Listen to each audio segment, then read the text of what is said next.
Je désire avoir un enfant. Comment puis-je connaître mes jours les plus fertiles?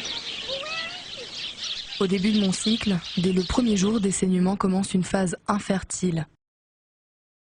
Dans une de mes deux ovaires, un ovule commence à mûrir, entouré du follicule, sa bulle protectrice. Il faut 6 jours à l'ovule pour arriver à maturation, ce sera l'ovulation.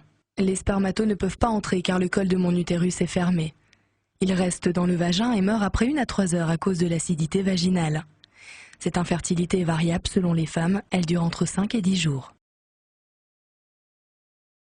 Dès le 7e jour environ, mes hormones œstrogènes s'activent dans l'utérus, mais surtout dans le col de l'utérus.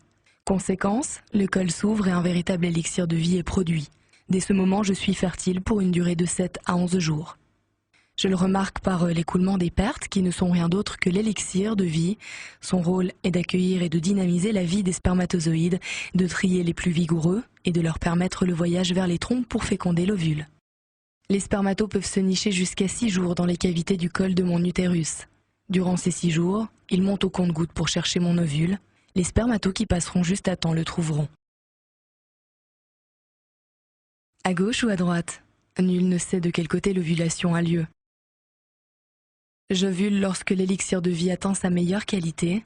Les spermatos avancent toujours et le grand rendez-vous est pour cette fois-ci. Le follicule éclate. Cette bulle protectrice se métamorphose en corps jaune et fait augmenter la température de mon corps. Ça y est, mon ovule ferme tout accès car un spermato a réussi à le féconder. C'est la joie complète car il va vivre. XY donne un garçon et XX une fille. Mon ovule fécondé va s'installer dans l'utérus, une auberge tout confort. Devenu embryon, il m'envoie une hormone HCG, qui est comme un soleil d'amour. Ma grossesse a commencé. 1 semaine après la fécondation, je peux repérer l'hormone HCG par un test de grossesse. Par ma propre observation, je l'apprends en voyant que la hausse de la température continue et par l'absence des règles. Avec mes 12 semaines de vie, mon bébé entend déjà ma voix et celle de son papa.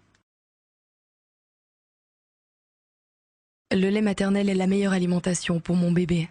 Pendant les 3 premiers mois, si je l'allaite totalement, je n'ai pas d'ovulation. Je ne peux donc pas tomber enceinte. Certaines femmes restent infertiles 6 mois, 1 an, ou même davantage, grâce à l'allaitement intense.